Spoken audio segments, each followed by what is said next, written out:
അമേരിക്കക്ക് പശ്ചിമേഷ്യക്കകത്ത് ഇറാനെ സാമ്പത്തികമായി തകർക്കണം, ഇറാനിൽ തങ്ങളുടെ താല്പര്യങ്ങൾക്ക് വഴങ്ങിത്തരുന്ന ഒരു ഭരണം കൊണ്ടുവരണം.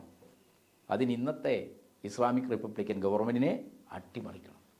ഇത്തരം രാഷ്ട്രീയ ലക്ഷ്യങ്ങളോടുകൂടിയാണ് ഇറാനെതിരായിട്ട് ഈ യുദ്ധം ആരംഭിച്ചത്.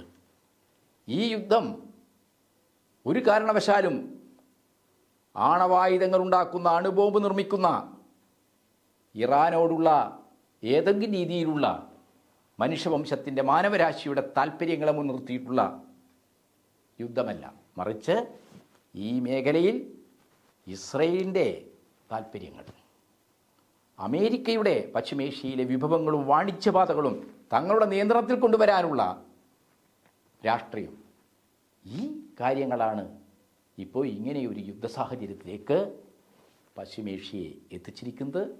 ഇതിനെതിരായിട്ട് ശക്തമായ പ്രതിഷേധമുയർന്നു വരണം.